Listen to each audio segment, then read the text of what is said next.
మీ ఫసై licence revert అవ్వకుండా ఉండాలంటే ఇప్పుడు నేను చెప్పే డాక్యుమెంట్స్ అన్నీ ఖచ్చితంగా ఉండాల్సిందే.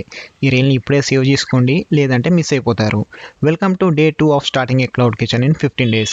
ఫసై లైసెన్స్ కోసం అప్లై చేయడానికి రెంటల్ అగ్రిమెంట్ ఏ విధంగా ఉండాలి అనేది లాస్ట్ వీడియోలో తెలుసుకున్నాం.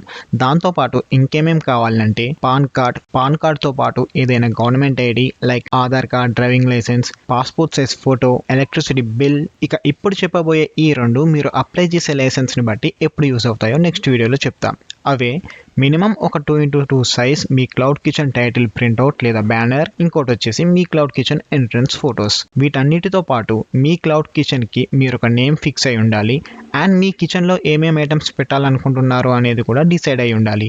నేను క్లౌడ్ కిచెన్ స్టార్ట్ చేద్దాం అనుకున్నప్పుడు నా మైండ్లోకి వచ్చిన ఒక 85 నేమ్స్ వరకు నేను నోట్ చేసి పెట్టుకున్నా. మీకు రిఫరెన్స్ కోసం ఈ నేమ్స్ కావాలంటే నేమ్ అని కామెంట్ చేయండి. ఫాలో కొట్టకపోయినా పర్లేదు, పంపిస్తా. ఈ లిస్ట్లోనే మన క్లౌడ్ కిచెన్ నేమ్ కూడా ఉంది. వాటిలో మన క్లౌడ్ కిచెన్ నేమ్ ఏమై ఉంటుందో కరెక్ట్గా గెస్ చేసి కామెంట్ చేస్తే మన క్లౌడ్ కిచెన్ ఓపెనింగ్ డే రోజు మెనూలో ఉండబోయే ఏ ఐటెం అయినా సరే కంప్లీట్ ఫ్రీగా పొందొచ్చు. మన క్లౌడ్ కిచెన్ చింతల్లో ఉంది కాబట్టి ఈ వీడియో చింతల చుట్టుపక్కల ఉన్న మీ ఫ్రెండ్స్కి షేర్ చేయండి. నాకు కూడా హెల్ప్ఫుల్గా ఉంటుంది.